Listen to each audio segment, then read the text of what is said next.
You look at the receivers opposite of Courtland Sutton. Is one guy going to take over that number 2 role? What does Pat Bryant look like? Young third-round pick out of Illinois. So a lot of question marks still there opposite of Courtland Sutton. You know, Vele and Troy Franklin, are they ready to take a next step going into year 2? But, yeah, still exciting. You got some young talent there that with some question marks, but I think I'm much more optimistic about the wide receiver room and the running back room than I was a year ago. Still some question marks, certainly, but much more optimistic and positive about those 2 groups. And exciting for a different reason, right? Because now that we know the foundation, the identity for the Broncos has been established, then you can get excited about what's next. Yeah, I think from a receiver standpoint, I think we oftentimes look at receivers, and look at the dynamic nature of guys that are the Justin Jeffersons of the world, the guys that are just outliers, the guys that are just incredible, right? But the growth process that becomes available from year 1 to year 2 and how you become, really good at your craft and polished at your craft and the understanding, we've seen guys in this league that have made livings for a long time, not because they're just dynamic athletes as much as, and they all are great athletes, but because they are so polished at route running and how they, get in and out of breaks and how at the top of their route, how they create space based on knowledge of the game and leverage and how they lean into guys. And so there is great, I think we get so focused on Courtland Sutton isn't the most dynamic athlete out there, and we get nervous about that. But all the guy does is make plays and get open and knows how to use his body. So I'm really excited about the growth of a Mims, the growth of a Vele, the continued production of a Courtland Sutton. Franklin is, as we talked about. I'm really looking forward to watching all those guys grow and all those guys, take that next step. And it'll be cool to watch that whole thing just kind of pan out or play out. We could save this for the next segment as well, because I agree with you. I think, growth, maturation, all that kind of stuff is in play, but what would prevent that from happening? Right? What would prevent Devon Vele from taking the next step? What would prevent Marvin Mims? Because I think Marvin Mims, of the guys in the wide receiver room, I think Marvin has the most to prove personally. Because I think if Marvin plays the way that we know he can, he's been a bit of a specialist. I know people don't like that term, but, Payton has his 3 or 4 plays in the playbook that he likes to draw up to take a shot down the field with Marvin Mims. So I think that's the big thing to me is, am I okay with the Broncos wide receiver room? Yes, I think it's fine. I don't want to put a grade on it necessarily, but I do think there's room to add some talent, add some pieces. It's not like a rock-solid wide receiver room, but the fact that we only have one known commodity, how I like to put it, in Courtland Sutton, does make me a little bit tedious about what the rest of the Broncos wide receiver room I would just say that, in regards to Mims, I mean, there's a guy that's a Pro Bowl return guy.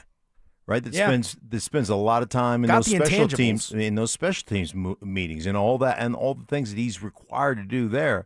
So the learning progression to become a great, route runner, wide receiver / a do-it-all guy, they've taken advantage of. That guy can, lift top of coverage. That guy can do some things down the seam. That guy can do, maybe he's had a little bit more limited route tree in his maturation because he spends so much time, in such a valuable returner for the Broncos. So, those are things that I think we don't give credit.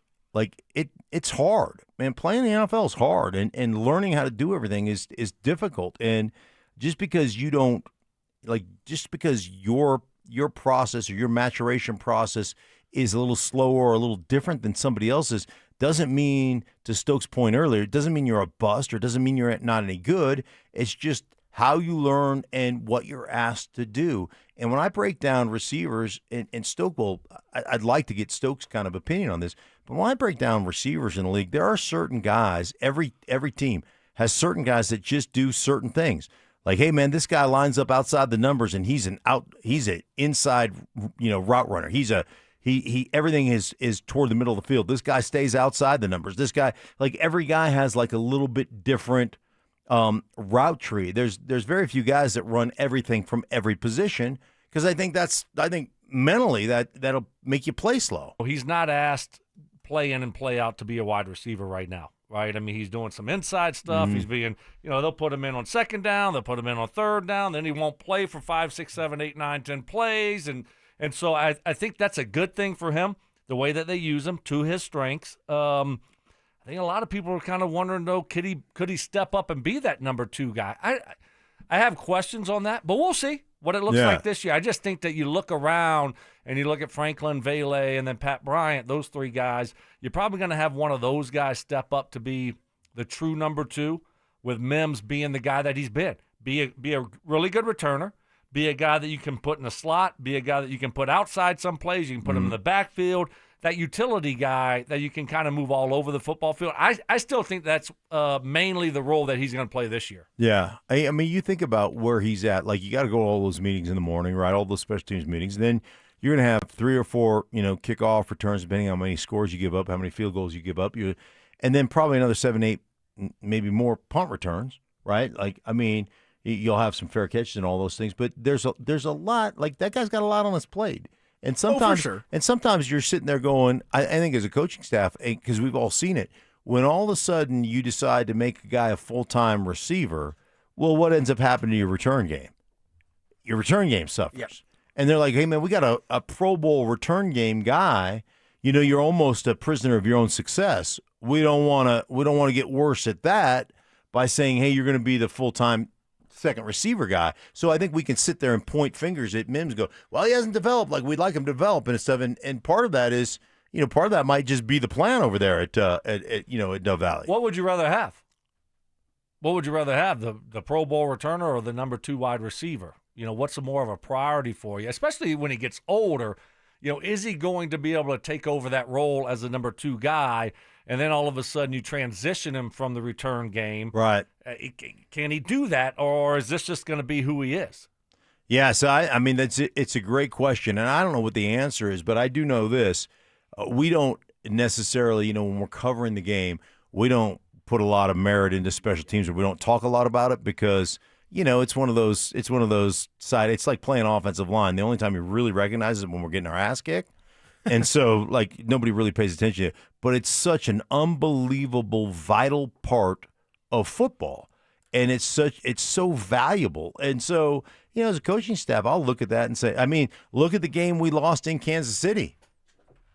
I mean, and we're getting hammered, and it didn't cost us. Getting hammered, didn't cost us until it cost us. And what happened after it cost us? We made changes there. Right? And so, like, I look at that like, man, I understand the value of it, even though probably don't pay attention to it like I should, but I know the value of it. And so, and I think coaching staffs really understand the value of it. Well, I think just real quick, I think also, do you have another option behind Mims? Exactly. I mean, do you have another returner that you're confident in? Did you play with any great returners? Yeah, of course I did. Jermaine Lewis for the Ravens. The great local product here locally from Colorado, who everyone knows, Brad Pyatt. Yeah, I remember Brad. Pyatt, yeah. So he was our guy in Indy for some returns there. I'm trying to think of what I mean. I had the 1 year here with Trendon Holiday, who was a great returner. If he didn't drop the ball before the end zone, he was really good. Just as long as he held onto the ball, it's important. Yeah, right. Yeah, that's pretty important. I played with Jacoby Jones. Right, in Baltimore. Right. My last year there in 2013. So to Mark's point, it's an important part of the game, man. You can switch field position, et cetera, et cetera. You can get some easy free points if you have a good returner. I think for the Broncos, though, if you're trying to get Mims to be more of the number 2 guy, do you have a backup guy that you trust to be able to go out there and do it at a high level? Right. We had a guy by the name of Brian Mitchell that played forever in this league when I was in Washington, and he should be a Hall of Famer. Like, he should be a Hall of Fame special teams guy because he was a great, not a good, but a great returner for us. But then he was he was the personal protector on Punt Pro. He played every single special team, and he could have been a big time running back for us. But he was so valuable on special teams. They were just like, hey man, you're going to be a backup running back. And you're just going to be the captain of all things special teams. He played in Washington. He played in Philadelphia for a long time. The guy was just one of the most dynamic players. But trivia time. Yes. Where did Brian Mitchell go to college? I can't even guess that. Somewhere in That's all you Louisiana. Okay, you're warm. Southeast Lafayette, Louisiana. You're so close. Southeastern Western. No Eastern Western, just Southeast Louisiana. Southwest Louisiana. Yes. USL, Let's go. yes, which is Louisiana Lafayette. Now, my dad coached them, played quarterback at college. Yeah, I he grew played up around quarterback. Brian Mitchell. Yes, no, great returner, obviously. What's their team name? What's their mascot? Raging Cajuns? Oh, that is the Raging Cajuns. Yeah. Okay, that's what I thought. Yeah. Want to make sure. So, Yeah, but it's a huge part of the game, Right. And the Broncos do a good job with it right now, and so you don't want to take a step back with your return game. So it's gonna be interesting. Yeah, Mitch was like a third or fourth round draft choice for us, and we're playing a game. His first preseason game we ever played. We're playing in North Carolina because they were trying to get the Panthers. They were trying to get a franchise there. So we're playing at the University of North Carolina. We're playing the Falcons because the Washington and the Falcons were the two teams that people followed in North Carolina. Mm-hmm.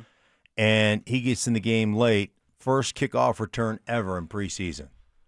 99 yards to the house. Yeah. And I remember turning to Jeff Boston and go, well, that kid just made the team. Yep. He just made it. That's one way to make an impact. And that's Brian Mitchell. So Yeah, I think it's interesting real quick on Marvin Mims. Like, he's been great on special teams, and you brought it up, a prisoner of your own success. The term specialist, sometimes you could box a player in. I think the fact of the matter here, fellas, is nobody on the Broncos wide receiver room outside of Courtland Sutton should be boxed into a specific position because it feels like it's been virtually the same wide receiver room for a handful of years now. It's Courtland Sutton, who's going to be 2, who's going to be 3, and away we go.